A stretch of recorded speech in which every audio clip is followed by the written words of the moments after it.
मनुष्य की कीमत।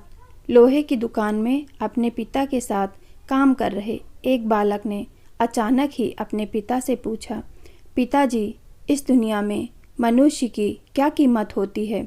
पिताजी एक छोटे से बच्चे से ऐसा गंभीर सवाल सुनकर हैरान रह गए। फिर वे बोले, बेटे, एक मनुष्य की कीमत आंकना बहुत मुश्किल है, वो तो अनमोल है। बालक, क्या सभी उतना ही कीमती और महत्वपूर्ण हैं? पिताजी, हाँ बेटे। बालक कुछ समझा नहीं। उसने फिर सवाल किया, तो फिर इस दुनिया में कोई गरीब तो कोई अमीर क्यों है?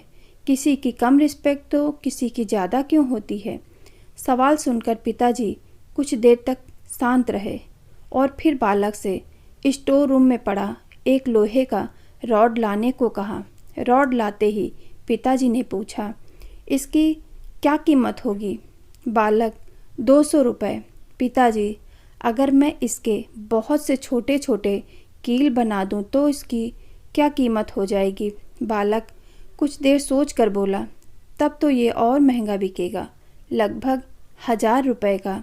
पिताजी, अगर मैं इस लोहे से घड़ी के बहुत सारे स्प्रिंग बना दूं तो?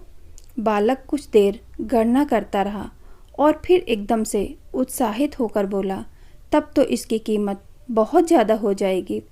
फिर पिताजी उसे समझाते हुए बोले, ठीक इसी तरह मनुष्य की कीमत इसमें नहीं है कि अभी वो क्या है, बल्कि इसमें है कि वो अपने आप को क्या बना सकता है।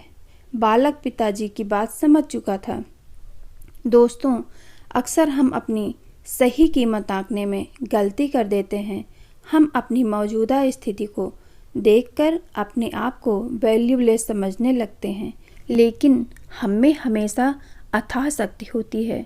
हमारा जीवन हमेशा संभावनाओं से भरा होता है। हमारी जीवन में कई बार स्थितियाँ अच्छी नहीं होती, पर इससे हमारी वैल्यू कम नहीं होती है। मनुष्य के रूप में हमारा जन्म इस दुनिया में हुआ है। इसका मतलब है हम बहुत स्पेशल और इम्पॉर्टेंट हैं। हमें हमेशा अपने आप को इम्प्रूव करते रहना चाहिए और अपनी सही कीमत प्राप्त करने की दिशा में बढ़ते रहना चाहिए। अगर कहानी अच्छी लगी है तो लाइक सब्सक्राइब कर दो प्लीज़।